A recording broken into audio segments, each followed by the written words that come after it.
To properly use your walker, make sure it is fully open and locked into place before use.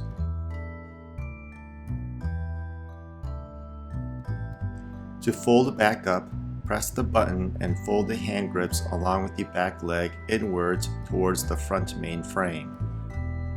To keep from scratching your floor, a tennis ball can be cut and placed over the back 2 feet.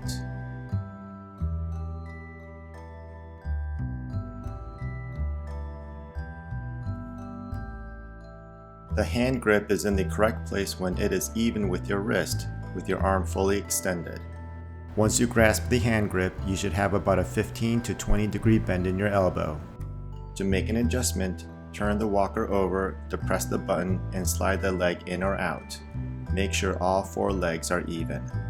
For a non-weight bearing walking pattern, place the walker slightly in front of you. Take your weight off the involved side by distributing it through the walker. Swing your body through and land on your uninvolved foot. In this case, his left foot is the involved side. If you have wheels on the front, it is easiest to simply roll the walker in front of you and then do the pattern.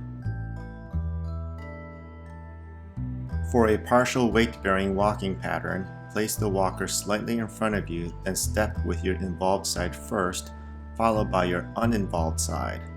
Remember to take some pressure off your involved side by transferring some of your weight through your hands.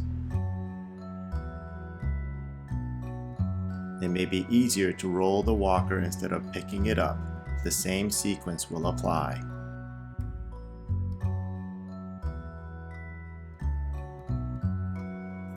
If you have an all-wheeled roller walker, the hand grips are the correct height if they are even with your wrist with your arms fully extended. Once you grasp the hand grip, you should have about a 15 to 20 degree bend in your elbow. The height can be adjusted by removing the pin, moving the handle up and down, and then replacing the pin. By squeezing the hand brakes, you will brake the back wheels. This can help slow you down while in motion.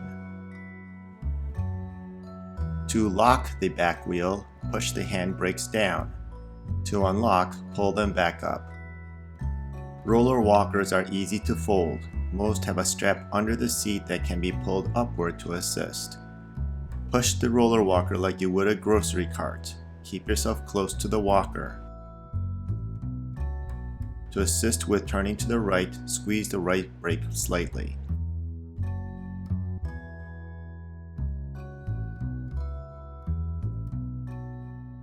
If you would like to have a seat, don't forget to lock both brakes by pressing them down.